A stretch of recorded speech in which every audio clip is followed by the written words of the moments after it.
तो पिछले अंक में हमारी बात इसी सवाल पर खत्म हुई थी कि आखिर कांतारा देखने के बाद बहुत से लोगों को ऐसा क्यों लगा कि ये सिर्फ एक फिल्म नहीं थी, बल्कि एक एहसास था, है ना? एक ऐसा अनुभव जो सीधा दिल में उतर गया। तो आज हम उसी कहानी की जड़ों तक जाएंगे, सिनेमा से भी पहले और हाँ, लिखे हुए शब्दों से भी कहीं पहले। चलिए आज बात करते हैं उन कहानियों की जो सिर्फ आंखों से नहीं देखी जाती, बल्कि रूह से महसूस की जाती हैं। वो कहानियां जो हमारी पहचान का एक अटूट हिस्सा हैं। मतलब हम उस एहसास की जड़ों को टटोलने की कोशिश करेंगे जो कांतारा देखकर जागा। ये एहसास आखिर आया कहां से? तो चलिए देखते हैं कि ये जो एक एहसास कांतारा ने जगाया, वो हमारे देश के, भारत के अलग अलग कोनों में कैसे सांस लेता है, कैसे जीता है। देखिए, दक्षिण भारत के तटीय इलाकों में, जिसे हम भूता कोला के नाम से जानते हैं, ठीक वैसी ही एक परंपरा पहाड़ों में भी है। उत्तराखंड और हिमाचल में इसे जागर कहते हैं। हो सकता है नाम अलग हो, रस्में अलग हो, यहाँ तक कि संगीत भी बिल्कुल अलग हो, लेकिन जो चीज़ इन दोनों को जोड़ती है ना, वो है इनकी आत्मा। इनकी जो मूल भावना है वो बिल्कुल एक जैसी है। समझने वाली बात यह है कि जागर हो या भूता कोला, ये सिर्फ कोई परफॉर्मेंस नहीं है, बिल्कुल नहीं। ये एक जीवित स्मृति है, एक जिंदा याद। ये वो आवाज है जो रात के अंधेरे में गूंजती है। एक ऐसी कहानी जो पीढ़ियों से सुनाई जा रही है, बस इसलिए ताकि हम अपनी जड़ों को कभी ना भूलें।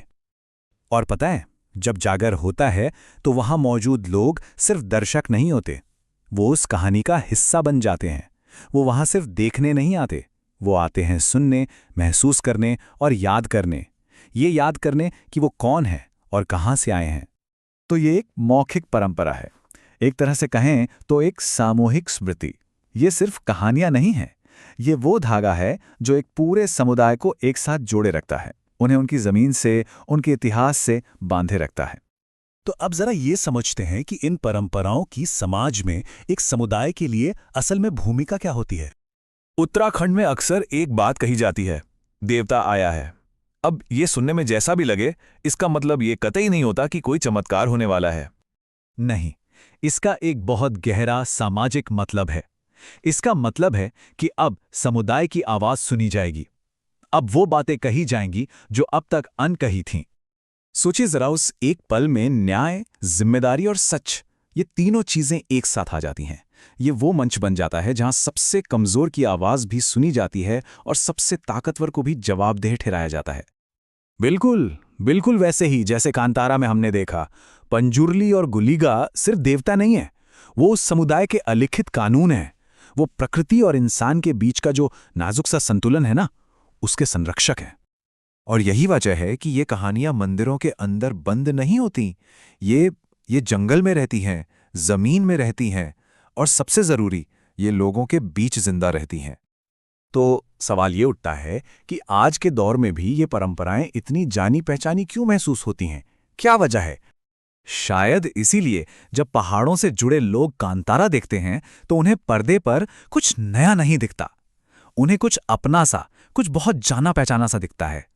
वो उस दर्द को पहचानते हैं, उस संघर्ष को पहचानते हैं और उस आस्था को भी पहचानते हैं। और अगर बात करें आज की पीढ़ी की, जेन ज़ी की, तो हो सकता है कि वो इन कहानियों से खुद को थोड़ा दूर महसूस कर रहे थे। और इसकी वजह दिलचस्पी की कमी नहीं है, नहीं, बल्कि शायद ये थी कि ये कहानियां उन तक उस भाषा में उस तरीके से नहीं पहुंच पाईं जिससे वो जुड़ सकें। कांतारा ने बस यही याद दिलाया कि कल्चर किताबों में बंद कोई चीज़ नहीं है। कल्चर तो जिंदा होता है, वो सांस लेता है। और जब कोई चीज़ ऐसे जिंदा दिखती है ना, तो कनेक्शन अपने आप बन जाता है, उसे बनाना नहीं पड़ता। लेकिन यहां एक और बहुत बड़ा सवाल खड़ा होता है। अगर ये कहानियां इतनी गहरी हैं, इतनी पावरफुल हैं, तो फिर हमारे मेन स्ट्रीम सिनेमा में ये इतनी कम क्यों दिखाई जाती हैं? आखिर क्यों पहाड़ों की, जंगलों की और वहां बसने वाले लोगों की कहानियां अक्सर बस बैकग्राउंड बनकर रह जाती हैं? बस इसी सवाल का जवाब हम सब मिलकर ढूंढने की कोशिश करेंगे अपने अगले अंक में। हमारा अगला अंक होगा यादों पर, हमारी कल्चरल मेमोरी पर और उन अनकही, अनलिखी कहानियों पर जो फिर भी हमेशा जिंदा रहती हैं। तो मिलते हैं अगले अंक में।